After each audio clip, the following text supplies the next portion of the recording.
Alright जी, बिस्मिल्लाहिर्रहमानिर्रहीम, अस्सलाम वालेकुम everyone. My name is Yasir Yameen and I welcome you all in this session.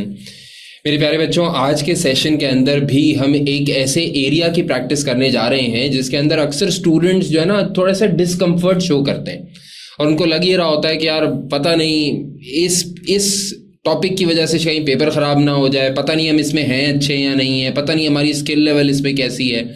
और मेरा अपने इतने सालों की टीचिंग का समझ लो जो कंक्लूजन है ना, वो कंक्लूजन यही है कि अक्सर लोग इस टॉपिक से डर इसलिए रहे होते हैं because there is a fear of unknown. यानी इसका कोई लिखत पढ़त ऐसी नहीं है ना कि आपने 4 बातें याद कर ली और याद करके वो उसको मतलब डिस्प्ले कर दिया एग्जामिनर के सामने, आपको मार्क्स मिल जाएगा। ये वो एरिया है जहाँ पे आपका क्लियर माइंडसेट इस्तेमाल हो रहा होता है, दिमाग इस्तेमाल हो रहा होता है। तो जहाँ पे ऐसा होता है कि दिमाग इस्तेमाल हो रहा होता है तो आपको कुछ मालूम नहीं है पहले से, प्री आप तैयारी ऐसे सच करके नहीं जा सकते कि यही सवाल आएगा, उसकी यही अकाउंटिंग एंट्रीज वगैरह बनाएंगे। तो उस फेयर ऑफ अननोन की वजह से अक्सर आप घबरा रहे होते हैं। लेकिन आई कैन टेल यू कि शायद यही वो सवाल होता है कि जिसके अंदर आपके इजी मार्क्स आने होते हैं। बहुत सारे मार्क्स तो इसके अंदर क्लियरली इजी होते हैं अगर आपने अप्रोच सही बना ली, अगर आपने जो है वो अपने आप को थोड़ा सा कामली केटर कर लिया, तो इंशाल्लाह ताला this particular question in your exam which is about ratio analysis interpretation of financial statements, ये आपका बेस्ट एरिया होने वाला है। ठीक है जी, तो हम लोग स्टार्ट करते हैं एक सवाल को। अब जो सवाल हम देखने जा रहे हैं ये बड़े रीसेंट पास्ट पेपर अटेम्प्ट का एक सवाल है which is actually September December 2025, so a very recent past paper you can say. और हम इसको प्रैक्टिस प्लेटफॉर्म के ऊपर अटेम्प्ट करने जा रहे हैं, तो उससे और हमें थोड़ा सा कॉन्फिडेंस आना चाहिए, थोड़ा सा ट्रस्ट आना चाहिए अपनी कैपेबिलिटीज़, अपनी एबिलिटीज़ के ऊपर। और हमें देखना चाहिए कि आया एग्जाम के अंदर अगर हमारे सामने ऐसा सवाल आता है जैसे कि आपसे पिछली वाली अटेम्प्ट के अंदर आया, तो क्या आप सॉल्व कर पाते या नहीं कर पाते। अच्छा, इस काम को करने में ना मज़ा तभी आएगा जब आप मेरे साथ पार्टिसिपेट कर रहे हो। आप सिर्फ लिसनर्स नहीं हैं, आप एक्टिव कॉन्ट्रीब्यूटर्स हैं। तो मैं हाईली सजेस्ट करूंगा कि ये आप लेक्चर ले रहे हैं तो इस लेक्चर को आपने कंप्यूटर पे बैठ के लेना है। मोबाइल के अंदर वीडियो नहीं देखनी है आपने कंप्यूटर पे बैठ के लेना है, अपने साथ साथ नोट्स बनाते रहने हैं और एक्टिवली कंट्रीब्यूट करना है। तभी मज़ा भी आएगा और तभी आपको अपनी असेसमेंट भी हो जाएगी कि आप कितने पानी के अंदर हैं। क्लियर? अच्छा, हम एग्जाम के अंदर मौजूद हैं इस लॉन्ग क्वेश्चन के ऊपर। लॉन्ग क्वेश्चन है इंटरप्रिटेशन ऑफ फाइनेंशियल स्टेटमेंट्स का। आइडियली होना ये चाहिए कि जब आप इस सवाल के ऊपर आए ना, तो मैंने भी अभी टाइम देख लिया, आपको भी टाइम देख लेना चाहिए और ये अंदाज़ा लगाना चाहिए कि कितने टाइम के अंदर आप ऐसे टाइप के सवाल को अच्छे तरीके से अप्रोच करके ख़त्म कर सकते हैं। टाइम मैनेजमेंट इस सवाल के लिए बहुत इंपॉर्टेंट है। अक्सर बच्चे मुझे पूछ रहे होते हैं कि सर क्या रेशोज़ वाला सवाल या लॉन्ग क्वेश्चंस वाला सवाल हमें सबसे पहले कर लेना चाहिए पेपर के अंदर। मैं भी कंफ्यूज रहता हूं कि आया सबसे पहले लॉन्ग क्वेश्चंस करने चाहिए या नहीं करने चाहिए, लेकिन मैं एहतियात के तकाजे के अंदर मना कर देता हूं कि पहले लॉन्ग क्वेश्चंस ना करना। और उसकी बहुत बड़ी वजह ये होती है कि अगर आपने लॉन्ग क्वेश्चन करते हुए एक्स्ट्रा ऑर्डिनरी टाइम स्पेंड कर दिया तो अज्यूम कर लेते हैं कि तुम्हारे 40 मार्क के लॉन्ग क्वेश्चन अच्छे हो भी जाएं, तो अगर तुमने बाकी 60 मार्क्स के लिए बहुत कम टाइम छोड़ा तो वहां पे तुम डिजास्टर कर सकते हो और उस डिजास्टर की वजह से तुम्हारा पूरा पेपर एट स्टेक आ सकता है। तभी मैं बोलता हूं कि भाई आप इसको एंड में ही आके अटेम्प्ट कर लें, लेकिन at the same time we need to make sure कि लॉन्ग क्वेश्चंस के लिए हमारे पास ample period of time available हो एग्जाम के अंदर और हम आराम से इस सवाल को अटेम्प्ट कर सकें। ये 20 मार्क का सवाल है जी। 20 को अगर आप 1.8 से मल्टीप्लाई कर लें तो आपके पास ऑफिशियली 1.8 मिनट्स पर मार्क का उसूल होता है। 1.8 मिनट्स पर मार्क। 180 3 घंटे का पेपर है अगर आपका, तो 180 मिनट बने। तो अगर पर मार्क इसको देखें, 180 डिवाइड बाय 100 मार्क्स करें तो आपको पता लग जाएगा 1.8 मिनट पर मार्क होता है। 20 से मल्टीप्लाई करेंगे तो 36 मिनट आता है।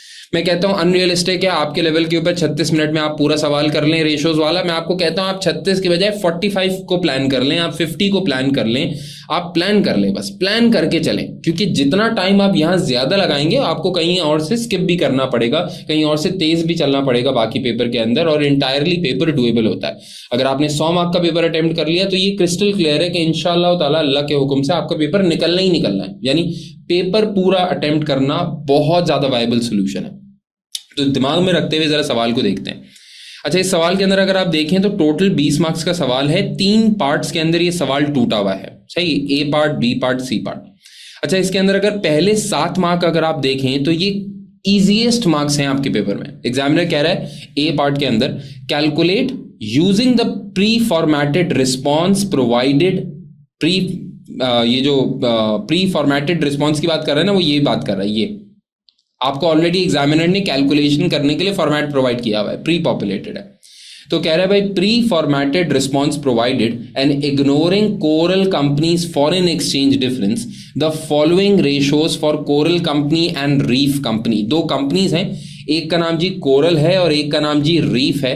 दो कंपनीज के लिए आपने 4 टाइप के रेशियोज कैलकुलेट करने हैं: gross profit margin, operating profit margin, return on capital employed और gearing, debt divide by equity करके गेयरिंग। तो पहले 4 मार्क्स आपको एग्जामिनर टेक्निकली मुफ्त के दे रहा है। कह रहा है भाई, हिसाब किताब आपको डेटा गिवन होगा एग्जाम के अंदर, 4 रेशियोज निकाल के दिखा दो, 4 मार्क्स फ्री।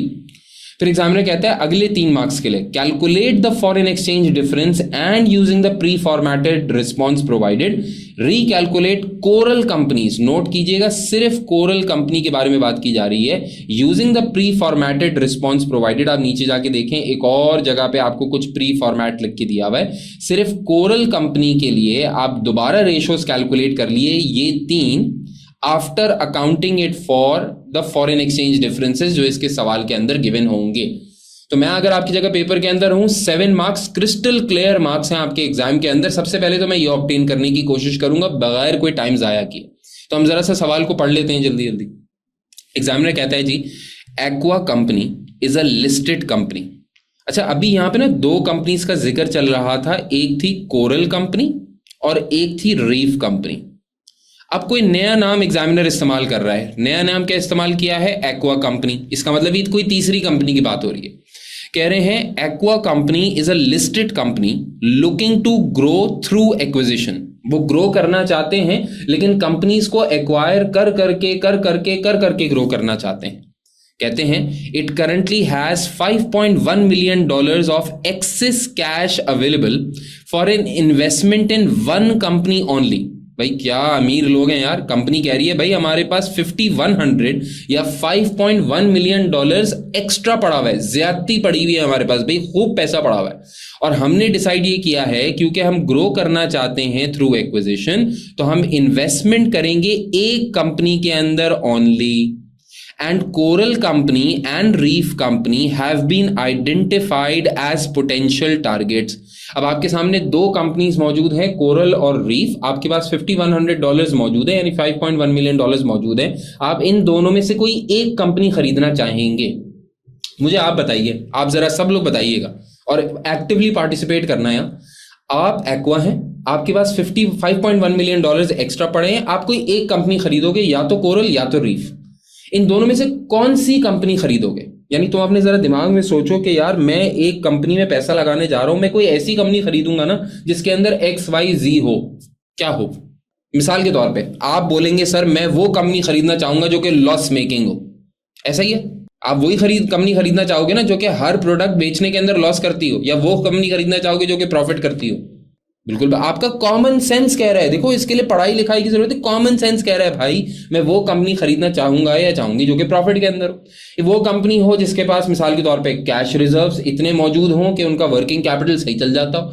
आप वो कंपनी खरीदना चाहोगे जिसका कॉस्ट कंट्रोल अच्छा हो। आप वो कंपनी खरीदना चाहोगे जिसके ऊपर बहुत ज्यादा लाइबिलिटीज ना हो। ऐसा ना हो कि मैं उस कंपनी को खरीद लूं और उसकी लाइबिलिटी PIA की तरह झुकाते झुकाते ही मर जाऊं। तो ये तो कुछ कॉमन सेंस है ना, आपके दिमाग में आ रहा है कि यार कोरल या रीफ में से मैं वो कंपनी खरीदूंगा जो कि ज्यादा वारे में है, जो कि ज्यादा वारे में है आपकी, यानी चलती हुई कंपनी हो, मजेदार कंपनी हो, मुनाफा बख्श कंपनी हो। ये कॉमन सेंस की बात है, कोई भी इन्वेस्टर ऐसे ही सोचता होगा। ऐसा ही है ना। एग्जामिनर कहता है जी, अब आपको देखें एग्जाम के अंदर ना जब आप रेशोस का सवाल कर रहे हैं तो आपको अपना जहन साजी करना जरूरी है। बाकी सवालों के अंदर ना इतना दिमाग लगाने की जरूरत नहीं होती बैकग्राउंड के अंदर। रेशोस के सवाल के अंदर आपको उस इंडस्ट्री, उस कंपनी, उसके हालात और वाकियात का एक समझ लो एक पिक्चर ओरिएंट करनी पड़ती है एग्जाम के अंदर अपने आप के लिए। And that is why I am saying कि आपको 36 मिनट्स नहीं लगाने चाहिए, आपको 45 या 50 मिनट्स लगाने चाहिए इस पर्टिकुलर टाइप के क्वेश्चन के ऊपर। एग्जामिनर कहता है Aqua company intends to take an active role in managing its investment. Aqua company चाहती है कि भाई हम जिस भी कंपनी को खरीदें ना, उस कंपनी को चलाने के अंदर, उसको मैनेज करने के अंदर हमारा एक्टिव रोल होना चाहिए। मैं ऐसा नहीं चाहता कि मैं किसी भी कंपनी के पास स्टॉक मार्केट से जाके शेयर्स खरीद लूं और फिर अल्टीमेटली मेरे पास सिर्फ 1% शेयर्स हो या 2% शेयर्स हो कि मेरी उस कंपनी के अंदर कोई सुनता ही ना हो। भाई मैं तो ऐसी इन्वेस्टमेंट करना चाह रहा हूं जिसके अंदर मेरा कोई अपना अमल दखल भी हो, जिसके अंदर मैं कोई एक्टिव पार्टिसिपेशन भी कर सकूं। मैं तो एक ऐसी कंपनी खरीदना चाह रहा हूं। क्लियर? एग्जामिनर कहता है जी, both Coral company and Reef company operate in the same industry sector. तो इसका मतलब लाइक विद लाइक कंपैरिजन है, दोनों कंपनीज का लाइक विद लाइक कंपैरिजन है। And extracts from the financial statements for the year ended 31 August 2016 are as follows. आपको 2006 की financial statements के एक्सट्रैक्ट्स गिवन हैं। क्या क्या गिवन है भाई? आपको सबसे पहले पीएनएल गिवन है और उसके बाद आपको एसओएफपी का एक एक्सट्रैक्ट गिवन है। पीएनएल के अंदर अगर आप देखें तो कोरल कंपनी और रीफ कंपनी दोनों का रेवेन्यू देखें तो कहना से सिमिलर रेवेन्यू है दोनों का। $20 का फर्क है, दोनों $20,000 का फर्क है। दोनों कंपनीज का रेवेन्यू बराबर है। ये बात याद रखना, एक चार्टर्ड अकाउंटेंट से नंबर्स हमेशा बातें करते हैं। तो अगर आप रेशियोज का सवाल देख रहे हो और नंबर्स आपसे बातें नहीं कर रहे हैं ना, तो इसका मतलब आपके और अकाउंटेंसी के दरमियान कोई नाराजगी चल रही है। अच्छा, आप किसी से बात तभी कर सकते हैं जब आप तहम्मुल का मुजाहिरा रखें, आप कुछ उसकी सुने, कुछ अपना बोलें। अगर आप बहुत तेज पढ़ने की कोशिश करेंगे तो बातचीत हो नहीं पाएगी। लेकिन अभी समझ में ही आ रहा है, किसी भी आप जैसे बच्चे को, किसी को भी समझ में आ रहा होगा भाई दोनों कंपनीज का रेवेन्यू सिमिलर है। कोरल कंपनी का gross profit margin as a percentage of sales ज्यादा होगा और रीफ कंपनी का ग्रॉस प्रॉफिट मार्जिन यानी as a percentage of sales कम होगा। नजर आ रहा है, ये 15,000 के रेवेन्यू पे 4,505 का ग्रॉस प्रॉफिट कमाते हैं, वो 14,995 के रेवेन्यू के ऊपर 4,650 का ग्रॉस प्रॉफिट कमाते हैं। Coral company in terms of product profitability बेहतर होगी एज कंपेयर टू रीफ। तो आपके एग्जाम में पॉइंट भी बनता चला जा रहा है, दिमाग में आता चला जा रहा है क्या क्या लिखना है। ऑपरेटिंग एक्सपेंसेस देखें, ऑपरेटिंग एक्सपेंसेस देखें तो कोरल कंपनी के ऑपरेटिंग एक्सपेंसेस ज्यादा हैं और रीफ कंपनी के ऑपरेटिंग एक्सपेंसेस कम है। इसका मतलब रीफ कंपनी का ऑपरेटिंग कॉस्ट के ऊपर कंट्रोल बेहतर है, लाजिम तौर के ऊपर बेहतर है, क्योंकि सिमिलर फॉर्म्स ऑफ रेवेन्यू है तो similar forms of operating cost भी होनी चाहिए थी। एक कंपनी का $900 कम है, $9,00,000 कम है और कोरल कंपनी का $9,00,000 ज्यादा है। और हेंस इसका आप रिजल्ट देखें कि ऑपरेटिंग प्रॉफिट तक आते आते कोरल कंपनी की पिक्चर कुछ और है और रीफ कंपनी की पिक्चर कुछ और है। अब से आपका जहन बनना स्टार्ट हो गया होगा कि गालिबन प्रॉफिटेबिलिटी के अंदर रीफ कंपनी शायद एक बेहतर कंपनी नजर आती है आपको। क्लियर? इसके बाद आप देखें, आपको profit before financing and income taxes दिया हुआ है which is the same as your operating profit. मैंने आपको IFRS 18 का एक टेक्निकल आर्टिकल शेयर किया था ग्रुप के अंदर और उस टेक्निकल आर्टिकल के अंदर क्लियरली लिखा हुआ है कि IFRS 18 कहता है कि अगर किसी कंपनी का ऑपरेटिंग प्रॉफिट और profit before financing and taxes बराबर हो, ये दोनों हिस्से बराबर तब हो सकते हैं जब ऑपरेटिंग प्रॉफिट के बाद कोई इन्वेस्टमेंट कैटेगरी का आइटम ना हो। तो IFRS 18 कहता है कि इवन इफ के अगर इन्वेस्टमेंट कैटेगरी वाला आइटम कोई नहीं भी है तब भी आपने profit before financing and income taxes का सब टोटल लिखना ही लिखना है। समझ में आ गई बात ये? इसके बाद एग्जामिनर ने आपको इंटरेस्ट एक्सपेंसेस दिए हुए हैं। इंटरेस्ट एक्सपेंसेस के जरिए आप बड़े आराम से एटलीस्ट इंटरेस्ट कवर तो निकाल ही सकते हैं। यहाँ पे इतना डाटा आपको गिवन है। आगे चलें एसओएफपी के अंदर, दोनों कंपनीज की इक्विटीज एंड लाइबिलिटीज दी है। कोरल कंपनी की थोड़ी सी कम इक्विटी है, रीफ कंपनी की थोड़ी सी ज्यादा इक्विटी है। अच्छा, कोरल कंपनी का इक्विटी शेयर कैपिटल 2000 है, रीफ कंपनी का इक्विटी शेयर कैपिटल 1000 है, रिटेन अर्निंग्स इनकी 200 है, इनकी 5000 है। अच्छा, कोई एक बात से किसी ने बोली भाई एक बात समझ में नहीं आई, कौन सी वाली बात समझ में नहीं आई? जल्दी से बोल रहे हैं क्योंकि हम आगे निकल जाएंगे, जल्दी से बोलो। जर कवा बाबा, जल्दी जल्दी, कौन सी वाली बात समझ में नहीं आई बेटा? लास्ट पॉइंट क्या? कौन सा लास्ट पॉइंट? इंटरेस्ट कवर समझ में नहीं आया, IFRS 18 समझ में नहीं आया, क्या बात? जल्दी बोलो, बोल दे बाबा, बोल दे। IFRS 18 का तो ये कितनी देर लगती थी इसको बाद में भी लिखने में ना, जल्दी जल्दी बोलना है भाई, हमें हमारा टाइम नहीं है, हम पेपर के अंदर बैठे हुए भाई। IFRS 18 का फॉर्मेट याद करिए। IFRS 18 के P&L के फॉर्मेट के अंदर पहले ऑपरेटिंग कैटेगरी आती है, फिर इन्वेस्टिंग कैटेगरी आती है, फिर फाइनेंसिंग कैटेगरी आती है। तो फॉर्मेट क्या था? आप सेल्स से चल के ऑपरेटिंग प्रॉफिट तक आते हैं, उस ऑपरेटिंग प्रॉफिट के बाद कोई इन्वेस्टमेंट कैटेगरी का आइटम हो, जैसे fair value gain on investment हो या fair value loss on investment हो या इंटरेस्ट रिसीव्ड हो, इंटरेस्ट इनकम हो या इन्वेस्टमेंट प्रॉपर्टी का रेंटल इनकम हो, तो वो आप सारी चीजें लिखते हैं। फिर आता है PBIT, यानी जिसको कहते हैं profit before financing and income taxes. IFRS 18 कहता है कि अगर ऑपरेटिंग प्रॉफिट के बाद इन्वेस्टमेंट कैटेगरी का कोई आइटम ना हो, यानी कोई रेंटल्स रिसीव नहीं है, कोई इंटरेस्ट इनकम नहीं है, कोई फेयर वैल्यू गेन या लॉस नहीं है, कुछ भी नहीं है, तब भी आपको ये हेडिंग डालनी पड़ेगी profit before financing and income taxes, इस बात के बावजूद कि ये दोनों सेम नंबर है, ये दोनों सेम नंबर हैं।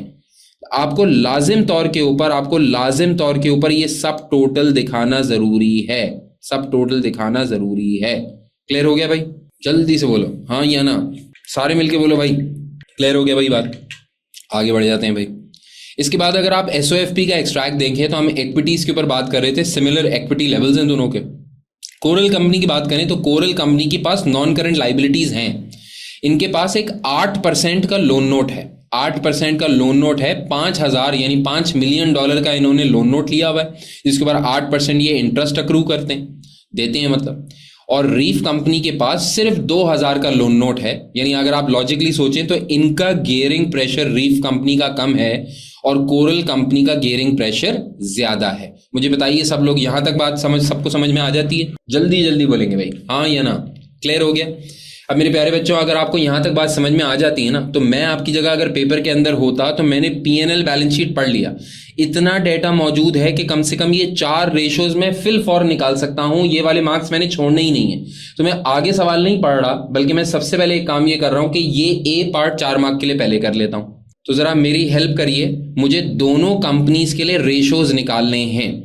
सबसे पहले ग्रॉस प्रॉफिट मार्जिन मैं निकालूंगा जी कोरल का, तो मैं लिखता चला जा रहा हूं, आप मुझसे तेज लोग हैं, आप करते चले जाइए, आप सब लोगों को फॉर्मूलाज पता है ऑलरेडी, ठीक है। ऑपरेटिंग प्रॉफिट के लिए लेंगे हम 1050 डिवाइड बाय 14995 मल्टीप्लाई बाय 100। अच्छा, अगर कहीं मैं गलती से कोई नंबर गलत लिख दूं तो मुझे उसी वक्त टोक दीजिएगा। अच्छा, रिटर्न ऑन कैपिटल एम्प्लॉयड का फॉर्मूला होता है पीबीआईटी या profit before financing and income taxes.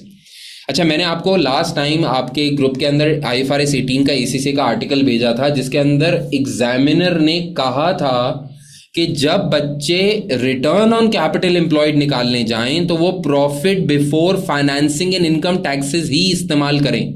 हालांकि आपकी कैप्लन की किताब में लिखा हुआ है कि आप अपना ऑपरेटिंग प्रॉफिट भी इस्तेमाल कर सकते हैं, लेकिन क्योंकि एसीसी के टेक्निकल आर्टिकल ने कह दिया कि आपको profit before financing and income taxes ही इस्तेमाल करना है, तो हम वही इस्तेमाल करेंगे। मैंने भी लास्ट क्लास के अंदर एक सवाल कराया था, उसके अंदर मैंने ऑपरेटिंग प्रॉफिट इस्तेमाल कर लिया था क्योंकि आपकी किताब इजाजत देती थी कि आप कर लें, लेकिन क्योंकि टेक्निकल आर्टिकल के अंदर अब एसीसी ने लिख दिया कि आपने profit before financing and income taxes ही इस्तेमाल करना है, तो आप चाहे दुनिया जहान एक हो जाए, हम क्या इस्तेमाल करेंगे? Profit before financing and income taxes ही इस्तेमाल करेंगे। सर, इस सवाल में तो ये दोनों सेम है, इस सवाल में तो ये दोनों सेम है, तो बेटा अगले सवाल में कुछ और भी हो सकता है ना, लेकिन लॉजिक क्लियर है कि आपने चीज सेम इस्तेमाल करनी है। तो हमारा 1050 का प्रॉफिट बिफोर इनकम टैक्स है, फाइनेंसिंग एंड इनकम टैक्स है। कैपिटल एम्प्लॉयड निकालने का तरीका होता है equity plus non current liabilities, equity plus debt, तो 4000 प्लस 5000 मल्टीप्लाई बाय 100। गियरिंग निकालनी है बेटा डेट डिवाइड बाय इक्विटी, तो कोरल का डेट है 5000, इक्विटी है 4000, तो कर सकते हैं 5000 डिवाइड बाय 4000 मल्टीप्लाई बाय 100। ठीक है जी। मुझे आप लोग जरा रिजल्ट्स बता रहे थे इसके, जरा मुझे बताते जाएं। रिजल्ट्स में लिख लेता हूं पहले क्योंकि बहुत सारे नंबर्स हो जाएंगे। जीपी जी आ गया जी 31% आ गया। ऑपरेटिंग प्रॉफिट मार्जिन कितना है जी? ऑपरेटिंग प्रॉफिट मार्जिन वो 30% तो नहीं होगा ना, मुझे बताइए ज़रा जल्दी से। 7% बता रहे हैं आप। रिटर्न ऑन कैपिटल एम्प्लॉयड बताइए ज़रा, रिटर्न ऑन कैपिटल एम्प्लॉयड जल्दी जल्दी बेटा, सिर्फ आपने कैलकुलेटर यूज़ करना है, आप कोई टैलेंट का काम नहीं कर रहे, जल्दी से बताइए। अच्छा, यहाँ पे मैं बाकी भी करना शुरू कर देता हूँ। इतने कितना हो गया जी? ये 11.67, तो मैं 11.7% लिख रहा हूँ। और गियरिंग भी बता दीजिए बेटा।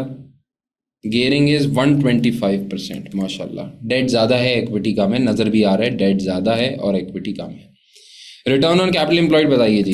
1800 डिवाइडेड बाय, दो चीज़ें हैं, equity plus debt which is 6000 plus 2000 multiplied by 100, और डेट डिवाइड बाय इक्विटी करना है, तो डेट है यहाँ पे 2000 का, इक्विटी है 6000 की, मल्टीप्लाई बाय 100। अब जरा मुझे बताते चले जाइए भाई, जीपी मार्जिन कितना आ रहा है भाई रीफ का? 30%, 12%। और बताइए ज़रा, 11.98 को मैंने 12 कर लिया भाई, अपनी मर्जी से कर लिया। एग्जामिनर ने कहीं लिख के तो नहीं दिया हुआ ना कि 2 डेसिमल प्लेसेस है, नहीं मसला नहीं है। बताइए जी, रिटर्न ऑन कैपिटल एम्प्लॉयड जी 1800 डिवाइड बाय 8000 मल्टीप्लाई बाय 100 22.5% हो गया जी। और गेयरिंग बताइए 2000 divide by 6000 33% if I am not wrong, ऐसा ही है 33.33% आ रहा होगा क्योंकि 2000 डिवाइड बाय 6000 है ना, तो 33.3% कर लिए थे। ओके हो गया जी, बेहतरीन हो गया। तो अब मैंने कम से कम 4 मार्क्स तो पेपर के अंदर कुछ मिनट के अंदर निकाल लिए, ये तो कहीं नहीं जाते मेरे पास से। अच्छा, एग्जामिनर ने आगे बोला था कि 3 रेशोज हमने दोबारा निकालने हैं कोरल कंपनी के लिए, लेकिन वो निकालने तब है जब कोई फॉरेन एक्सचेंज डिफरेंसेस सवाल के अंदर गिवन है, उसकी अकाउंटिंग करने के बाद निकालने। तो मैं यहाँ ज़रा नीचे आ जाता हूँ, foreign exchange difference pre format भी करके दिया हुआ है, सवाल के अंदर आगे पढ़ना स्टार्ट करते हैं। इतना सही सवाल है बस, बेहतरीन। एग्जामिनर कहते हैं जी नोट नंबर 1 पढ़ते हैं हम लोग, ज़रा साथ साथ पढ़िएगा। ऑन 1 December 20x5, यानी ईयर एंड से 31 अगस्त हमारा ईयर एंड है ना, तो 9 महीने पहले की बात हो रही है, ईयर एंड से 9 महीने पहले। On 31 December 20x5, Coral Company purchased an item of plant and equipment from an overseas supplier which costed 6 million dinars. Coral Company paid the invoice in full on 30th April 20x6, यानी 5 महीने के बाद जाके supplier को pay किया। और foreign exchange differences has not yet been calculated और recorded. अभी तक हमने फॉरेन एक्सचेंज डिफरेंस हमने खरीदा था 1 दिसंबर को, पे किया सप्लायर को, ओवरसीज सप्लायर को 30th अप्रैल को, 5 महीने बाद जाके पे किया। जो इस दौरान एक्सचेंज डिफरेंसेस आए हमने उसकी कोई अकाउंटिंग नहीं की हुई है। एग्जामिनर कहता है भाई इन दो तारीखों के ऊपर एक्सचेंज डिफरेंस विच इज दिनार टू डॉलर, यानी 2 दिनार $1 बनता है और 3 दिनार $1 बनता है रिस्पेक्टिव डेट्स के ऊपर। ये एग्जामिनर ने आपको डाटा प्रोवाइड कर दिया। अब इसकी अकाउंटिंग कैसे होगी, कोई मुश्किल बात नहीं है, 2 सेकंड में कराऊंगा मैं आपको। 3 कॉलम की गेम खेलनी है, एक्सेलेंट मेरे बच्चे, 3 कॉलम की गेम है भाई, कुछ भी नहीं करना आपने। भाई सबसे पहले आप जरा सोचिए 1 December 20x5 को क्या हुआ। 1 December 20x5 को आपने एक प्लांट एंड इक्विपमेंट खरीदा, कितने का खरीदा? 6 मिलियन दिनार का। बोलो भाई, 6 मिलियन दिनार का खरीदा आपने, हाँ? अच्छा, जो आपने खरीदा ना वो 6 मिलियन दिनार है। मेरी करेंसी जिसके अंदर मैं अकाउंटिंग करता हूं वो तो डॉलर्स है, तो मुझे अकाउंटिंग एंट्री अपनी बुक्स में किस तरह बनानी है, वो तो डॉलर्स के अंदर बनानी है।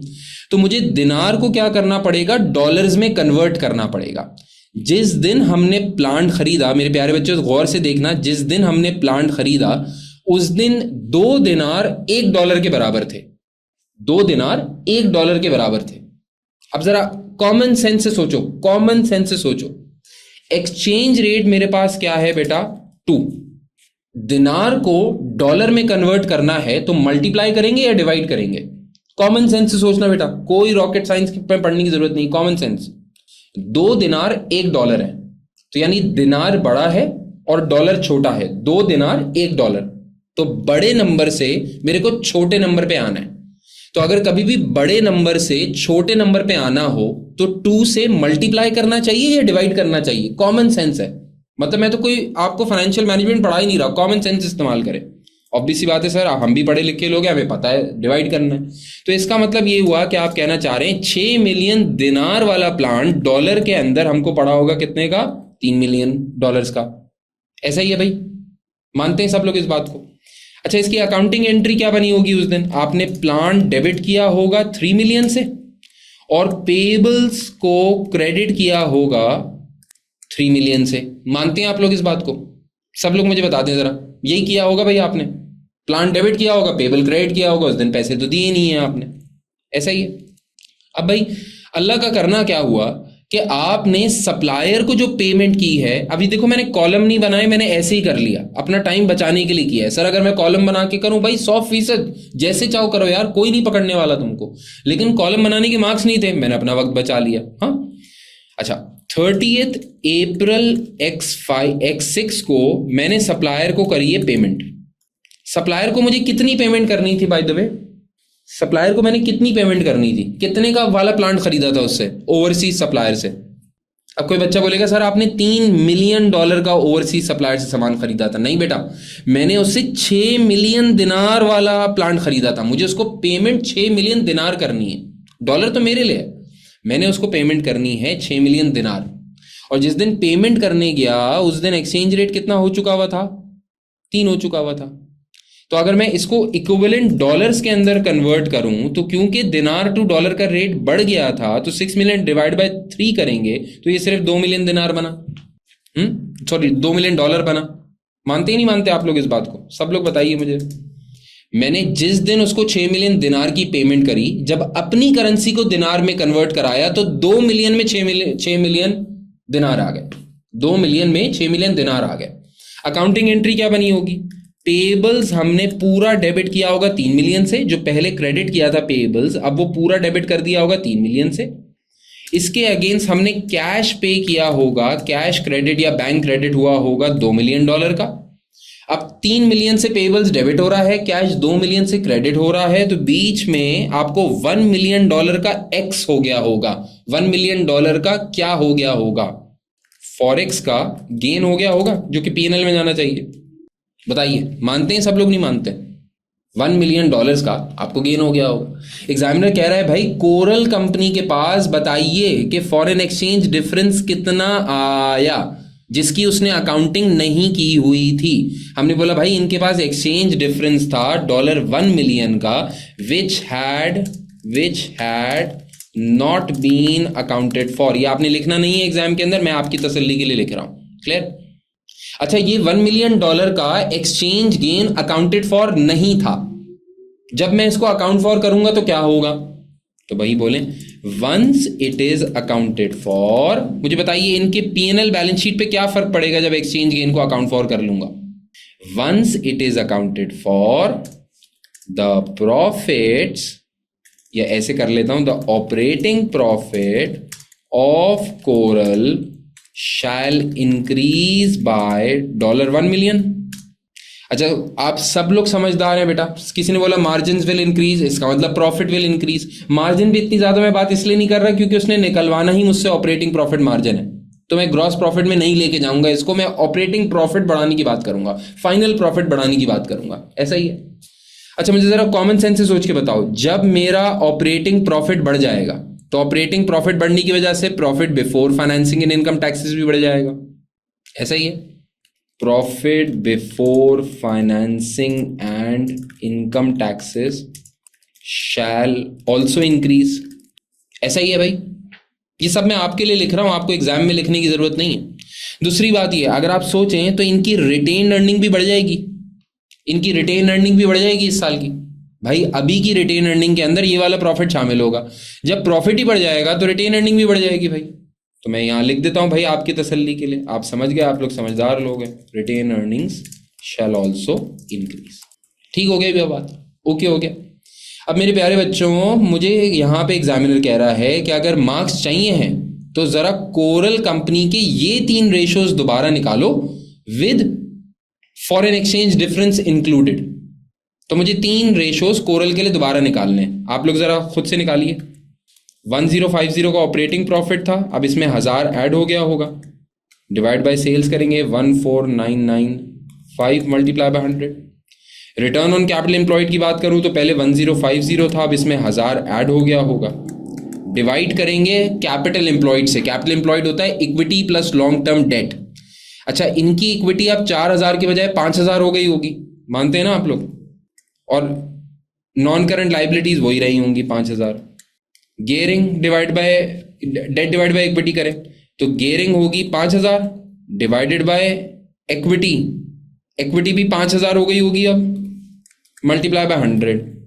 बताइए जी, व्हाट आर दी आंसर्स?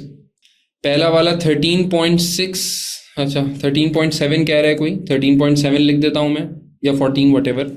दूसरा बता रहे हैं 20.5 या 21%, व्हाटएवर, इससे कोई मतलब कर लें, एग्जामिनर ने मार्क्स कोई नहीं देने इसके, ना डिडक्ट करने ना देने। फिर बताइए गेयरिंग कितना आ रहा है? What is gearing? 5000 divide by 5000 is like 100%। ऐसा ही है, डन हो गया जी। अच्छा, आप लोग जरा तसल्ली के लिए थोड़ी अपनी अंडरस्टैंडिंग के लिए देख लें यहाँ पे, ठीक है? अभी ग्रॉस प्रॉफिट मार्जिन की बेसिस के ऊपर कोरल ऊपर था ऑपरेटिंग प्रॉफिट मार्जिन की बेसिस के ऊपर रीफ ऊपर था, रिटर्न ऑन कैपिटल एम्प्लॉयड की बेसिस के ऊपर रीफ ऊपर था, और गेयरिंग की बेसिस के ऊपर रीफ नीचे था, यानी अच्छा था। क्लियर है ना? बात समझ में आती नहीं आती? मैं चाहूं तो मैं यहाँ पे ना एक कॉलम ऐड भी कर सकता हूं। यहाँ पे मैं लिखता रीफ, ये 3 रेशोज यहाँ उठा के कॉपी मारता, ओए होए, यहाँ पे मैनुअली लिख देता हूँ 12%, और ये कितना था 22.5% और 33.3%। मतलब आप ये चाहें तो करिएगा, ना चाहें तो नहीं करिएगा। ये तो मैंने अपनी अंडरस्टैंडिंग के लिए यहाँ पे लिख लिया। क्लियर होगी बात? ये आगे बढ़ जाते हैं भाई।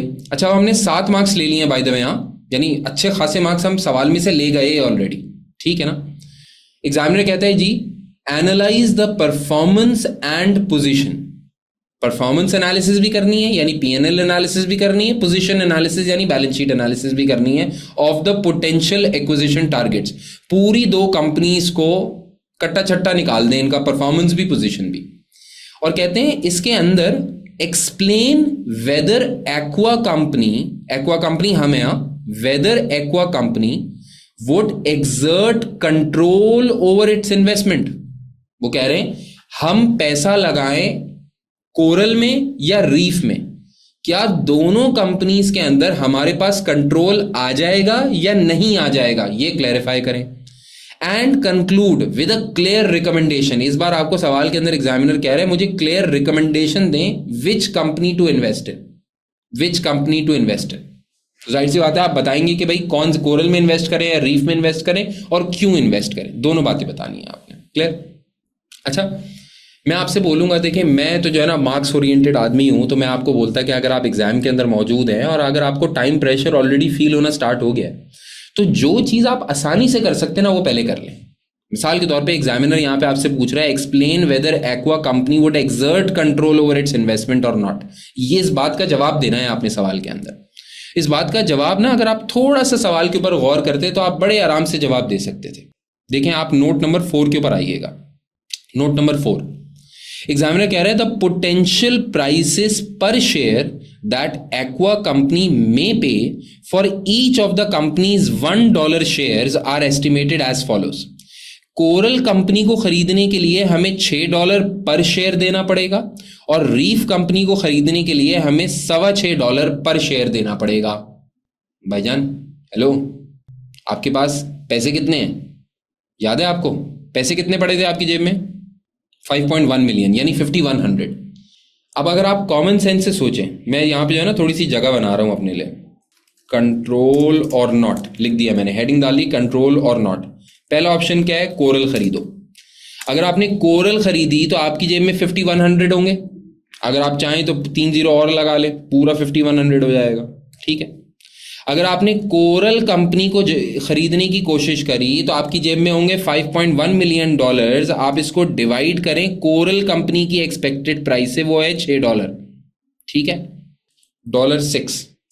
तो नंबर ऑफ शेयर्स आपके पास कितने आ जाएंगे जरा बताइए? Number of shares to be acquired कितने आ जाएंगे भाई? 8,50,000 शेयर्स। 8,50,000 शेयर्स। अच्छा, यही काम मेरे दोस्त ने कर भी दिया है, मैं रीफ के लिए भी कर लेता हूँ। रीफ, तो रीफ के केस के अंदर क्या होगा? ऊपर से ही एज इट इज, देखो मैंने अब होशियारी किया कि ऊपर से ही सब कुछ कॉपी कर लिया टाइम बचाने के लिए। ठीक है। रीफ के केस में देखें वही 5.1 मिलियन डॉलर्स आपके पास हैं, इनकी प्राइस है 6.25 और number of shares to be acquired कितने हैं यहाँ पे भाई? 8,16,000। मुझे बता दें यही है? सब लोग देख लें भाई, यही है। क्लियर है?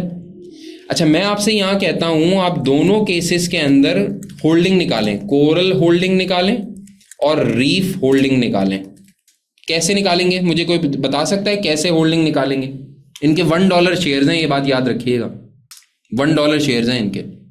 भाईजान देखें, आपने 8,50,000 शेयर्स एक्वायर किए, यानी आपने 850 शेयर्स एक्वायर किए, थाउजेंड्स के अंदर बात कर रहा हूं मैं। कोरल कंपनी के इंटायर शेयर्स कितने हैं? देखें 2000 का शेयर कैपिटल है, पार वैल्यू 1 है, इसका मतलब टोटल 2000 शेयर्स होंगे इनके। तो अगर आपने 2000 में से 850 एक्वायर कर लिए मल्टीप्लाई बाय 100 तो कितना बनेगा ये? और रीफ का भी देख लें आप, टोटल 8,16,000 यानी कम शेयर्स एक्वायर करेंगे इनके, लेकिन इनका टोटल शेयर कैपिटल 1000 का है, पार वैल्यू 1 है, तो इसका मतलब नंबर ऑफ शेयर्स भी 1000 हुए। आप इसको देख लें जरा, इसके कितने आएंगे जल्दी से बता दें। इनका 50% से कम आ रहा है, ऑब्वियस सी बात है। 2000 का 8 मतलब 850 out of 2000 is less than 50%। कितना हो रहा है, क्या बात है आप लोगों की, 42.5%। और दूसरा वाला आपने बताया 81.6%। मुझे जरा क्लियर बताएं, एग्जामिनर ने बोला था explain whether Aqua company would exert control over its investment. तो मुझे बताइए क्या कोरल के ऊपर हम कंट्रोल एक्सरसाइज कर पाएंगे, हाँ या ना? 42.5% शेयर्स खरीद के क्या कोरल पे एक्सरसाइज कर पाएंगे कंट्रोल? नहीं। क्या रीफ पे एक्सरसाइज कर पाएंगे कंट्रोल? हाँ। तो मैं कह सकता हूं ना, based on above analysis it is clear that Aqua company will not be able to exercise control over coral with 42.5% holding। Although देखो 42.5% 20% से ज्यादा होता है, तो सिग्निफिकेंट इन्फ्लुएंस जरूर आ जाएगा। तो although significant influence will be available, ले लिया। ऑन द अदर हैंड या on the contrary, for reef, aqua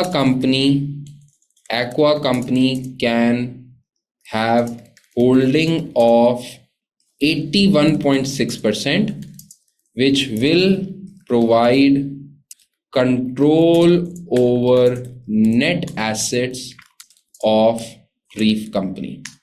clear हो गया? अब इसके जितने भी मार्क्स हैं, मुझे नहीं पता इसके कितने मार्क्स हैं, लेकिन बजाहिर तौर के ऊपर 13 मार्क की रिक्वायरमेंट में से मैं बोलता हूं मरे से मरा 2-3 मार्क तो होगा इस काम करने का। तो 2-3 मार्क तो मिल गए आपको, 7 ऊपर से मिल गए थे, 2-3 मार्क यहां मिल गए। 50% you are already done without significant effort. You have to be smart in your paper ना। जब पेपर की स्ट्रैटेजी बना रहे हैं तो पेपर के लिए आपको स्मार्ट होना पड़ेगा। एग्जामिनर ने यहाँ पे देखो एक जगह ये भी लिख के दिया हुआ था, Aqua company intends to take an active role in managing its investment. किसके अंदर आएगा एक्टिव रोल? कोरल के अंदर एक्टिव रोल आएगा मैनेजिंग के अंदर, जब आपके पास सिर्फ कंट्रोल नहीं है, इन्फ्लुएंस है, या रीफ के अंदर आएगा आपके पास? आप यहां पे लिखें, since Aqua company intends to actively participate in managing its investment, reef company shall be a better option since it provides control। बस खत्म, मार्क्स मिल गए आपको। इसके जितने मार्क्स थे वो तो मिल गए आपको। मुझे सब लोग बता दो बेटा, सारे बच्चे क्लियर हैं इस मामले में? देखें, एग्जाम को ना स्ट्रैटेजी से भी निकालना है आपने, सिर्फ ये नहीं करना कि आपने सिर्फ रट्टू तोते बन जाना। You have to be intelligent up here as well. Done है? अब देखो हमारे पास कुछ टाइम बचा है, और उस कुछ टाइम के अंदर हमने मेक श्योर करना है कि हम बाकी जो 10 मार्क्स होंगे ना अप्रोक्सीमेटली, वो 10 मार्क्स हम लेकर दिखाएं। और उस 10 मार्क्स के लिए एग्जामिनर ने बोला हुआ है कि भाई आपने परफॉर्मेंस और पोजीशन दोनों को एनालाइज करना है, और आखिर में कंक्लूजन भी प्रोवाइड करनी है। तो अब नीचे जाएंगे हम एनालिसिस के लिए। सबसे पहले लेट्स से मैं यहाँ पे हेडिंग डाल देता हूँ फाइनेंशियल परफॉर्मेंस की। सही है? फाइनेंशियल परफॉर्मेंस पे हम रेशोज को देख के बात करेंगे, लेकिन नीचे कुछ नोट्स गिवन थे, एक बार इनको जल्दी से पढ़ लेते हैं हम लोग, ताकि कोई अगर हेल्प इनसे लेनी हो तो हम ले सके। नोट नंबर 2 के अंदर एग्जामिनर ने बोला हुआ है कोरल कंपनीज 8% लोन नोट्स। ये है ना कोरल कंपनी, इनके 8% लोन नोट्स थे 5000। और याद है ना इनका गियरिंग परसेंटेज क्या थी? अगर आफ्टर एक्सचेंज डिफरेंस देखें तो इनकी 100% गियरिंग है, रीफ की सिर्फ 33.3 है। और अगर बिफोर एक्सचेंज डिफरेंस देखें तो 125% है, यानी 100% से भी ज्यादा गियरिंग है एज कंपेयर टू रीफ की 33.3%। तो एग्जामिनर कह रहा है Coral companies 8% loan notes, significant amount जो गियरिंग कंट्रीब्यूट करते हैं, were issued several years ago and they are redeemable in cash on 31 August 20x8। आप नोट कर रहे हैं बात को मेरे बच्चे? नोट कर रहे हैं आप बात को? आपका ईयर एंड अभी चल रहा है x6। अगर आप कोरल को खरीदते हैं तो कोरल कंपनी की बुक्स में जो लोन है वो 2 साल के बाद पूरा का पूरा 1 शॉट के अंदर रीपे करना होगा। आप एक कंपनी एक्वायर करने जा रहे हैं जिस कंपनी की बैलेंस शीट में जो कि हाईली गियर्ड है, और उसका जो लोन है वो 2 साल के अंदर इमीडिएटली रीपेबल है। तो मुझे जरा बताइए, आप सोचेंगे कुछ या नहीं सोचेंगे? क्या दिमाग में आएगा आपके? यार ऐसी कंपनी को खरीदने जा रहा हूं जिसके पास बहुत बड़ा लोन मौजूद है, 2 साल में रीपेबल होगा। आपको चेक तो करना चाहिए ना कि भाई इसके पास इतना कैश एट बैंक पड़ा हुआ है या नहीं पड़ा हुआ, या इतने करंट एसेट्स पड़े हुए हैं या नहीं पड़े हुए, जिससे ये लोन किसी तरह रीपे हो पाएगा, या रीनिगोशिएशन की कोई एक्सरसाइज बैंक के साथ स्टार्ट हो चुकी है या नहीं हो चुकी है। आप ये सारी बातें देखोगे ना बेटा, ये पॉइंट्स हैं आपके लिए फाइनेंशियल पोजीशन के ऊपर, ये कंसर्न आपका रहेगा। लेकिन सर आप बोलेंगे सर लोन तो रीफ के पास भी है। बेटा लोन रीफ के पास है लेकिन कम है, ख्याल रखना, रीफ के पास लोन है लेकिन कम है। नोट नंबर 3 के अंदर एग्जामिनर कहता है Reef company negotiated a $2 million 10-year bank loan in August 2004 to fund the purchase of a new equipment. कहते हैं the principal is repayable in full at the redemption date. ये redemption date के ऊपर full repayable है, लेकिन इसकी life देख रहे हैं 10 साल। 2 साल पहले ये लोन लिया था और उस दिन से 10 साल बाद ये रीपेबल था इन फुल, तो अभी भी 8 साल बचे हुए हैं, अभी भी 8 years आर स्टिल लेफ्ट। पहली बात तो इनकी गेयरिंग कम है, इनका इंटरेस्ट कवर आप जाके देखेंगे तो बेहतर है, यानी 100 डिवाइड बाय 1800 करके देखो, सॉरी 1800 डिवाइड बाय 100 करके देखो, 18 टाइम्स का इंटरेस्ट कवर मौजूद है इनके पास। ये तो हाईली अनगियर्ड है, यानी इनकी गेयरिंग बड़ी कम है। इसके बरक्स अगर तुम देखो तो 2 टाइम्स का भी नहीं है कोरल कंपनी का इंटरेस्ट कवर। दूसरी बात, ये 8 साल बाद जाके रीपे करना है, तो 8 साल में तो बहुत टाइम पड़ा हुआ है, यानी यू हैव एन अपॉर्चुनिटी कि आप सिग्निफिकेंट अमाउंट्स ऑफ कैश कमा लेंगे उस वक्त तक और फिर अपने लोन रीपे करने के अंदर सक्सेसफुल रहेंगे। तो रिस्क प्रोफाइल रीफ कंपनी की कम है, रिस्क प्रोफाइल रीफ कंपनी की कम है as compare to Coral company. Examiner कहता है neither Coral nor Reef company have issued any shares और raised additional long term borrowings in the year ended 31 December X6। वो कह रहे हैं इस साल हमने ना तो कोई नया लोन लिया है ना कोई नए शेयर्स इशू किए हैं, तो आप सवाल को बड़े आराम से सॉल्व कर सकते हैं। डन। अब मेरे प्यारे बच्चे, सवाल के सारे नोट्स हमने पढ़ लिए हैं और अब हमें करना क्या है कि based on this limited data और based on the ratios that we have calculated up till now, हमने फाइनेंशियल परफॉर्मेंस और पोजीशन को असेस करना है। फाइनेंशियल परफॉर्मेंस और पोजीशन को असेस करना है।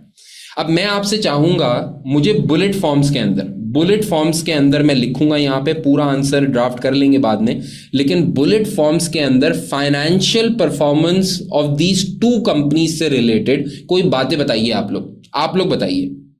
मैंने आपको ये डेटा दिखा दिया, चाहे तो आप इसकी पिक्चर ले सकते हैं।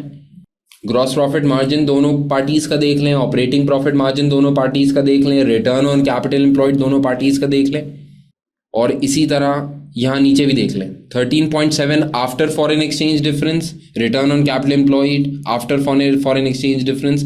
क्या आप मुझे बता सकते हैं कि क्या करना है? You start giving me any pointers, मैं बनाने शुरू कर दूंगा, but I want you to use your brain. I can do it in very much less time, but मेरा एग्जाम नहीं है, आपका एग्जाम है, तो जो दिमाग में आ रहा है ना, गलती क्यों ना आ रहा हो, बेकार बात ही क्यों ना आ रही हो, बताओ। अच्छा भाई, एक पॉइंट मुझे किसी ने बताया, मैं लिखता चला जाऊंगा अपने पास। Better control of operating expenses for what company? किस कंपनी के लिए बात कर रहे हैं आप? ये better control of operating expense किसके? कैरल कंपनी के या रीफ के? ओके, आप कह रहे हैं ये रीफ की बात कर रहे हैं आप। और बताइए कोई और पॉइंट।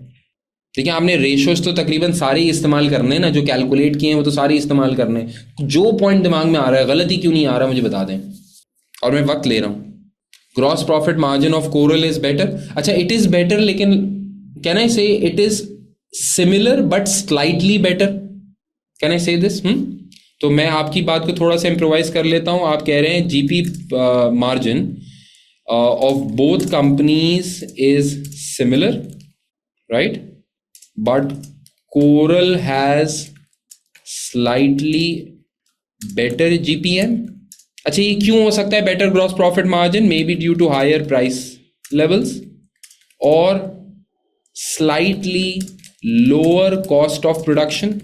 1% का ही फर्क है ना, इतना बड़ा फर्क नहीं है, लेकिन फिर भी अगर किसी कंपनी का जीपी मार्जिन बेहतर है तो लाजिम तौर के ऊपर प्राइस बेहतर होगी, तभी जीपी मार्जिन बेहतर है।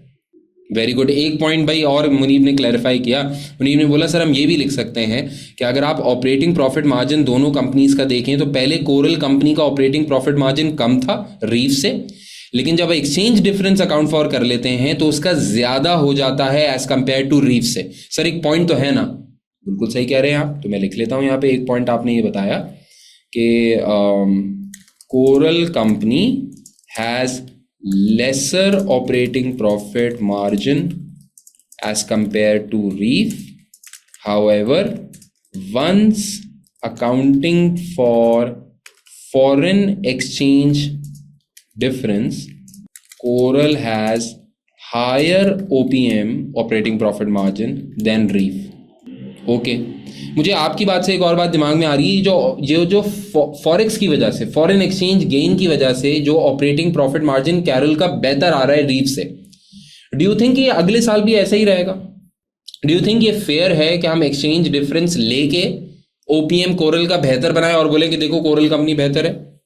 Yes you are right, this is a one off event. So आपने खुद ही क्लैरिफाई कर दिया। हाउएवर एक पॉइंट मिल गया हमको, foreign exchange difference arising on the purchase of plant from overseas supplier is a one-off event and may not come next year. Rough notes बना रहे हो ना आपने? Therefore, a better comparison is made when excluding FX difference, in which case Reef company is better. ऐसा ही हो गया। और कोई पॉइंट आपको, आपने ये तो बात कर ली, लेकिन इसके अंदर आप रिटर्न ऑन कैपिटल एम्प्लॉयड के ऊपर बात क्यों नहीं कर रहे? तो रिटर्न ऑन कैपिटल, देखें आप तो कंपनी खरीदने जा रहे हैं, आप पैसा लगाएंगे, उस पैसे के ऊपर जो आपको रिटर्न मिलेगा वो आपका मुनाफा है। अगर आप कोरल कंपनी खरीदते हैं तो 11.7% आपकी कैपिटल के ऊपर आपको रिटर्न मिलेगा, यहाँ 22.5 मिलेगा। अगर आप एक्सचेंज डिफरेंस के साथ देखते हैं तो यहाँ पे 20.5% हो जाता है, लेकिन this is still less as compare to Reef. ऐसा ही है, कह सकते हैं हम लोग। तो एक पॉइंट आपने बोला same as for OP margin, हमें कह सकते हैं कि भाई ROS of Coral company is nearly half to that of Reef after accounting for FX difference. The delta का मतलब होता है difference, gap, the delta between the two is less. However, Reef company still has a higher return on capital employed as compared to Carol. So it's more efficient, na? It's more efficient in generating return over the amount invested. Make sense? तो अब ये कुछ मोटे मोटे points मिल गए ना हमको। ऐसा ही है, सब लोग मुझे पहले बताएं, कोई ऐसी बात तो मैंने नहीं लिखी कि जो आप बोल रहे हैं सर ये तो मैं सोच ही नहीं सकता था या ये तो मैं कर ही नहीं सकता था। सब लोगों को एक बेसिक आइडिया मिल गया अपने दिमाग के अंदर। ये आप सवाल पढ़ते हुए भी नोट्स बना सकते हैं, अगर कोई रफ पेपर एग्जाम के अंदर गिवन हो आप उस पर भी बना सकते हैं, ऐसे भी लिख सकते हैं, जैसे चाहे कर सकते हैं आप। और अगर आपका दिमाग बिल्कुल क्रिस्टल क्लियर चल रहा है वहां पे तो आप डायरेक्ट ड्राफ्टिंग भी शुरू कर सकते हैं। लेकिन देखो पेपर अच्छा करना जरूरी है विद इन टाइमलीनेस, आपको सब चीजें डिसाइड करनी है based on the time that you have in your paper, right? तो अब अगर मैं इसी को थोड़ा सा फॉर्मलाइज कर लूं, फिर मैं ये पॉइंट्स हटा दूंगा, सही है? तो आप लिखना किस तरह है? In this case Coral company has a slightly higher gross profit margin GPM of 31% as compare to that of Reef जिसका 30% है। ठीक है, वही बात जो आपने मुझे बताई थी, बस मैंने उसको ड्राफ्ट प्रॉपरली कर लिया है। तो in this case Coral company has a slighter gross profit margin of 31% as compare to that of Reef 30%. Both companies have similar GPM and are operating in the same industry. Therefore, margin levels may be consistent for the industry players. आप मेरी बात समझ रहे? दोनों का बिल्कुल करीब करीब ग्रॉस प्रॉफिट मार्जिन आने का मतलब क्या है कि हो सकता है इंडस्ट्री का बेंचमार्क ही यही हो कि ऑन एवरेज लोग 30-31% के मार्जिन के ऊपर काम कर रहे होते हैं। लेकिन ना इंडस्ट्री जब भी चलती है तो ऐसा नहीं हो सकता कि एक प्रोवाइडर ऑफ गुड या सर्विस जो है वो 50% के मार्जिन पे काम कर रहा हो और एक 5% के जो है ग्रॉस प्रॉफिट मार्जिन के ऊपर काम कर रहा हो। दोनों like with like comparable companies हैं, सेम इंडस्ट्री के अंदर है, तो similar level of gross profit margin होते होंगे। आप अपनी ये अंडरस्टैंडिंग एग्जामिनर को बताओ। तो मैंने लिखा है both companies have similar gross profit margin and are operating in the same industry, therefore margin levels may be consistent for both. However, here Carroll company seems to have a slight advantage which may be due to better pricing, lesser discounts or better productive cost और better productive cost. हो सकता है इनकी थोड़ी सी productive cost यानी cost of good sold कम हो, या इनको मार्जिन्स बेहतर या इनको प्राइस बेहतर मिल जाती हो, या हो सकता है ये डिस्काउंट्स कम देते हो एज कम्पेयर टू रीफ। ये प्रॉबेबल पॉसिबल रीजंस हो सकती हैं जिसको मैंने मे बी के साथ लिख दिया। क्लियर होती है बात? अब मैं अपनी बात को आगे बढ़ाता तो मैं कहता बेटर एनालिसिस, और यूं लिख देता हूं, a better picture can be seen when for the same companies operating profit margin, एक बार ब्रैकेट में लिख दें OPM, are compared। सही है? तो आप ऑपरेटिंग प्रॉफिट मार्जिन देंगे 7% और 12%, और बेस्ट केस के अंदर 13.7% और 12%। तो ये वाली बात लिखेंगे हम। A better picture can be seen when for the same companies operating profit margins are compared. Both companies have similar revenue levels and therefore should have had similar operating cost. However, it is clearly indicative that Reef Company is better in operating cost control as it has a higher OPM of कितना था of 12% as compared to 7% for Carroll company. It might be argued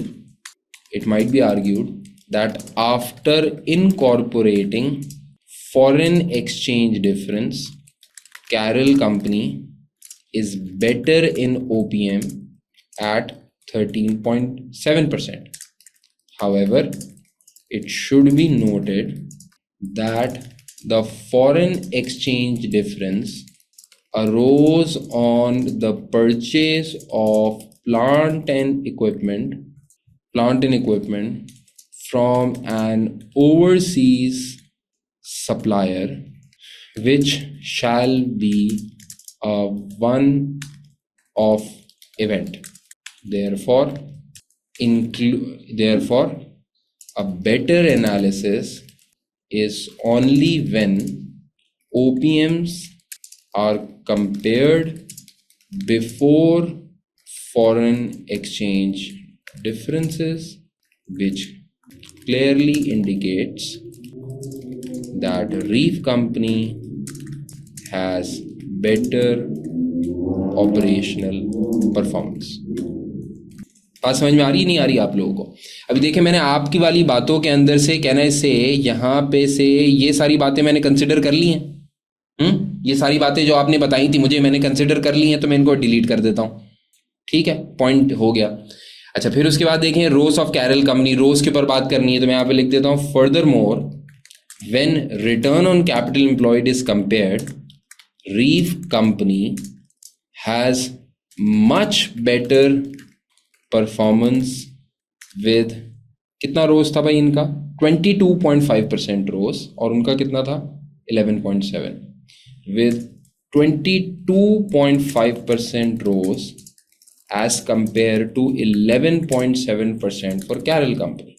This depicts that Reef company is better and efficient in providing a good return over the amounts invested by its finance providers.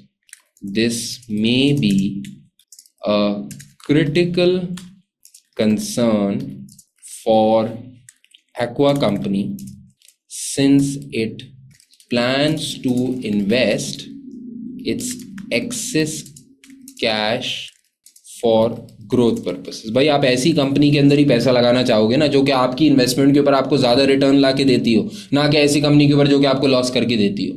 Common sense है या नहीं है भाई? सारी बातें common sense की चल रही हैं। तो इतनी बातें अगर आप लिख देते हो, और इसके अंदर मैंने कोई ऐसी रॉकेट साइंस की बात नहीं लिखी जो आप बोले कि सर ये तो आप ही कर सकते थे, हम तो कर ही नहीं सकते थे। मैं कहता हूं मैंने तो बेकार आंसर लिखा है, आप लोग तो बहुत अक्लमंद लोग हैं, मुझसे बहुत बेहतर लोग हैं, आप तो मुझसे भी अच्छा लिख सकते हैं। मानते नहीं मानते भाई इस बात को? ठीक है, तो आप मुझसे अच्छा लिख लीजिएगा इंशाल्लाह अपने पेपर के अंदर। 100 आप 200 नंबर ले आए, मैं खुश हूँगा। सही है ना? तो मुझे जज ना करें, अपने काम के ऊपर फोकस करें। फाइनेंशियल परफॉर्मेंस के ऊपर कुछ बातें लिखने के बाद मैं जा सकता हूं फाइनेंशियल पोजीशन के ऊपर। फाइनेंशियल पोजीशन के ऊपर फाइनेंशियल पोजीशन बड़ी क्लियर है। फाइनेंशियल पोजीशन बड़ी क्लियर है। जितना डेटा एग्जामिनर ने प्रोवाइड किया है उसमें सिर्फ गियरिंग की इंफॉर्मेशन आपके पास अवेलेबल है, ना कैश एंड बैंक बैलेंसेस दिए, ना वर्किंग कैपिटल एफिशिएंसी का डाटा दिया। तो हम बहुत ज्यादा कंक्लूसिव हो नहीं सकते। तो जो चीज़ें हम बता सकते हैं हम बता देंगे, और जो चीज़ें हम नहीं बता पा रहे उनको मेंशन कर देंगे एग्जामिनर को कि अगर ये डाटा हमारे पास होता तो हम शायद कुछ बेहतर एनालिसिस कर लेते। क्लियर? तो मैं लिख लेता हूँ यहाँ पे, from a financial position point of view, critical concern for Aqua company can be the gearing levels of Carroll company. On a comparable basis, Carroll company has at least 3 or 4 times higher gearing levels as compared to Reef. 3 to 4 times higher है ना। आप देखें यहाँ पे 33.3%, यहाँ पे 100%, तो 3 times higher है कैरल कंपनी। और यहाँ पे देखेंगे तो ऑलमोस्ट अबाउट 4 टाइम्स हायर है कैरल कंपनी। तो गियरिंग लेवल्स आर हायर। कितने से हायर हैं आपने ये बताना है सामने वाले को, ताकि वो आपकी एनालिटिकल स्किल्स चेक कर सके कि आप क्या नंबर से लॉजिकल रिलेशनशिप बना सकते हैं या नहीं बना सकते। ठीक है, ये पॉइंट मैं मिटा रहा हूँ। ठीक है, from a financial point of view, a critical concern for Aqua company can be the gearing levels of Carroll company. On a comparable basis, Carroll company has at least 3 or 4 times higher gearing levels as compared to Reef. Moreover, Carroll company's entire $5,000 loan note is repayable within 2 years time, which could be a major cash outflow for the company. Information आप यहाँ पे लिखेंगे, information about cash या bank balances or other current assets have not been provided, which rather could have helped us to analyze the risk this payout possesses for the company. भाई अगर हमें cash at bank levels given होता तो हम ये check कर लेते ना कि भाई कैरल कंपनी के पास पैसा कितना पड़ा है। लेट्स से 5,000 का लोन पे आउट करना है, कैरल कंपनी के पास $15,000 पड़े, तो हम कहते हैं कि भाई कोई मसले की बात नहीं है, 100% गियरिंग भी हो, लेकिन हमारे पास इतना कैश एंड बैंक बैलेंस है, हम इतने अच्छी तरीके से ऑपरेट कर रहे हैं कि हम आराम से ये लोन को रीपे कर देंगे। यहाँ पे हमारे पास वो डाटा गिवन नहीं है। दूसरी बात हम यहाँ पे लिख सकते हैं, मैं यहाँ पे यूँ लिखूंगा, furthermore given that Coral company generates lower operating profits / returns on capital employed, the high gearing levels and the sooner payout could be worrisome for an acquirer like on Aqua company. आप मेरी बात समझ रहे हैं मैंने point क्यों लिखा है?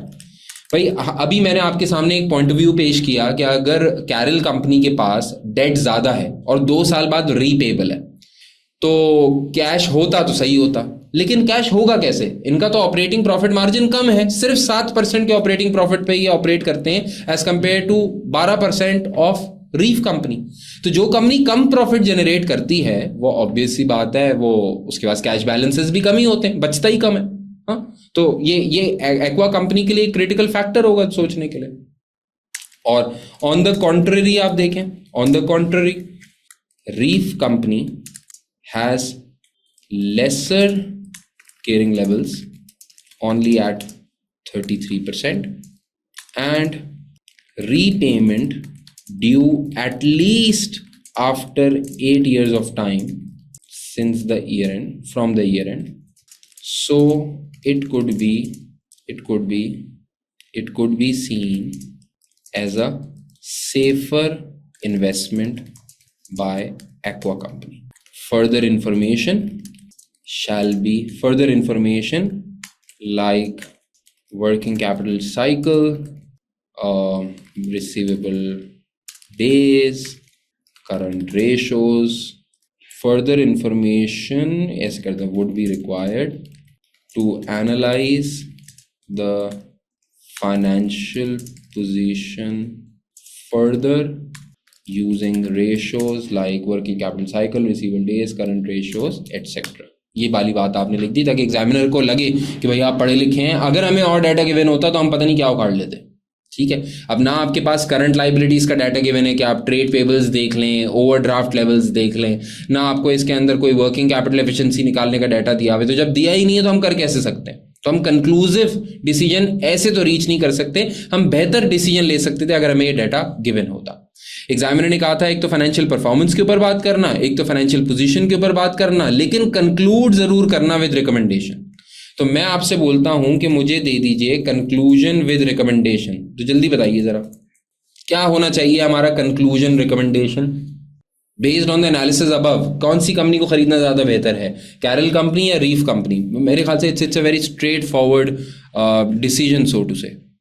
हाँ, तो यही लिखूंगा ना, तो मैं लिख सकता हूँ based on the analysis above and the information provided, reef company is a better acquisition target for Aqua. This is because Reef company offers a higher return over capital employed and lower financial gearing and therefore better prospects. Furthermore, Aqua wanted to actively manage its investment, which is only possible if it acquires Reef company, since it will get control due to holding percentage of 81.6%। 81.6% ही थी ना हमारी? हाँ, 81.6%। मुझे बताइए बात समझ में आती है सब लोगों को? Is it crystal clear? सब लोग बताइए जरा, सब लोग बताइए भाई, सब लोगों को बात समझ में आती है? Now we took around approximately, मुझे सारा आंसर ड्राफ्ट करने के अंदर, आपसे बात करने के अंदर, आपसे समझने के अंदर, आपके आंसर्स, आपके फीडबैक का वेट करने के अंदर मेरा ख्याल है कि कोई लगभग मेरे को 1 घंटा लग गया ये काम करने के अंदर। आप ये रियल लास्ट अटेम्प्ट की पास्ट पेपर है ये। मैं कहता हूँ मुझे इतनी बेकार बातें करने के अंदर अगर 1 घंटा लग गया, आप लोग तो मुझसे बहुत ज़्यादा काबिल लोग हैं भाई। क्या आप लोग ऐसे आंसर, मैं कहता हूँ 45 मिनट्स में, यानी 15 मिनट मेरी बकवास का बचा के, क्या 45 मिनट्स में आंसर नहीं कर सकते थे? भाई कर सकते थे यार, बोले सर कर सकते थे, आप बोले कर सकते थे भाई, हाँ बोले। अब होगा क्या बेटा एग्जाम के अंदर? देखो एग्जाम के अंदर जब तुम लोग जा रहे हो ना, तो या तो तुम लोग रो सकते हो, या तो तुम लोग हाय अल्लाह हाय अल्लाह हाय अल्लाह कर सकते हो, या तुम अपने एग्जाम को अपनी विनिंग स्ट्रैटेजी के अंदर कन्वर्ट कर सकते हो। You need to have a very good strategy. बोलो अपने आप को हो जाएगा हो जाएगा हो जाएगा हो जाएगा। अक्सर ऐसा होता है कि अगर एग्जाम के अंदर आप बैठे हुए हो और आपके सामने इतना लंबा चौड़ा सवाल आ जाए, ऐसे स्ट्रक्चर गिवन हो, आप बोलेंगे दादा गए, लेकिन नहीं, आप नहीं गए भाई, आप नहीं गए। मैं आपको सच बता रहा हूं, आप ही की अटेम्प्ट का सवाल किसी और बच्चे का पास्ट पेपर बनेगा और वो बोल रहा होगा यार कितना हलवा सवाल आया है यार, काश मेरा ऐसा सवाल आ जाए। और आप वहां पे बैठे बैठे अगर रो गए, अगर आप वहां पे बैठे बैठे सीरियस ना हुए, तो आप कह रहे होंगे यार मुझे तो इतना मुश्किल लग रहा था उस वक्त, बाकी बच्चे कह रहे हैं इतना हलवा सवाल है।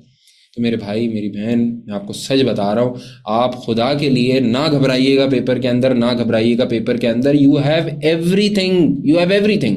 और इजी मार्क्स तो छोड़ना ही नहीं है ना, सबसे पहले रेशोज के सवाल में इजी मार्क्स लेना, जो कैलकुलेशन के, जिस तरह हमने लास्ट टाइम एक सवाल किया था उसमें लिमिटेशंस ऑफ रेशोज पूछा हुआ था, तो वो सारे मार्क्स तो ऐसे खींचो खींचो अपनी तरफ, फौरन 7-8 मार्क्स तो फिर मुफ्त के होते हैं रेशोज के सवाल में, पहले तो वो ले लो। कभी कहते हैं गुडविल निकाल के दिखा दो, कभी कहते हैं डीकंसोलिडेट करके दिखा दो, कभी कहते हैं कंसोलिडेट करके दिखा दो। तो जब भी ऐसा सवाल दे, वो 6, 8, 10 मार्क जो है ना, वो जितना जल्दी ले सकते हो ना, पहले तो वो ले लो। और बाकी के अंदर अगर तुमने डिसेंट काम भी किया ना, यानी अपने आप को बताते रहना कि देखो मुझे सही आंसर तो पता नहीं है, लेकिन मैं अपना बेस्ट लिखूंगा, और जो भी लिखूंगा ना उसके पीछे रैशनल दूंगा, कोई लॉजिक दूंगा, और जो लॉजिक दूंगा दुआ करूंगा अल्लाह ताला सही करा दे भाई, किसी तरह दुआ करूंगा अल्लाह ताला सही करा दे। ज़ैफा छोड़ो, कोई कुछ नहीं बोला मैंने, बात समझ में आ गई तुमको? तो भाई कोशिश है हमारा काम। अगर एग्जाम के अंदर आप बैठे हुए ये सोचते रहे ना कि यार पता नहीं मेरा सवाल का जवाब सही होगा या नहीं होगा, होगा या नहीं होगा, होगा या नहीं होगा, ये छोड़ें भाई। आप दिमाग में सोचते रहो कि यार 13 मार्क की रिक्वायरमेंट है ना, लिखना स्टार्ट करता हूँ यार 13 में से ना 8 तो दे ही देगा, 9 तो दे ही देगा। और यकीन करें अगर आप ये सोच के भी आगे चले गए और आपने टाइम ज़ाया नहीं किया, तो गालिबन आप 13 में से 13 ही लेके आ रहे होंगे, क्योंकि आप बेवकूफ़ नहीं हैं, आप पढ़े लिखे लोग हैं, आप इतनी गलतियां कर ही नहीं सकते, शायद आप पूरे मार्क्स लेकर आ रहे होंगे। और ये जो सवाल होता है ना बेटा, ये मेक और ब्रेक होता है। जितने लोगों के आज तक इस पेपर के अंदर अच्छे रिजल्ट्स आए हैं, वो सारे वो लोग हैं जिन्होंने रेशोज का सवाल अच्छा किया है, क्योंकि रेशोज का सवाल ना आपके सारे कोर्स का इख्तिताम है। रेशोज, अगर आपको अकाउंटिंग अच्छी आती है आपकी एनालिसिस अच्छी होगी, अगर आपके स्टैंडर्ड्स अच्छे हैं तो आपकी एनालिसिस अच्छी होगी, आपकी कंसोलिडेशन अच्छी है तो आपकी एनालिसिस अच्छी होगी, अगर आपकी समझ अच्छी है तो आपकी एनालिसिस अच्छी होगी। सारी चीजें, जो बच्चा रेशोज अच्छे कर रहा होता है ना, वो इवेंचुअली देखा गया है कि ज्यादातर वो पेपर भी अच्छा ही कर रहा होता है, क्योंकि बाकी जगह तो आपको कोई प्रॉब्लम अल्लाह के हुक्म से होती भी नहीं है, वहां तो आप वैसे ही स्मार्ट है, यहां थोड़ा कतरा रहे होते हैं। लेकिन हम कतराएंगे? हम बिल्कुल नहीं कतराएंगे। क्लियर होती है बात? तो सब लोग बोल दें बेटा समझ में आती है बात, सब लोग ओके है, डन डस्टेड क्रिस्टल क्लियर।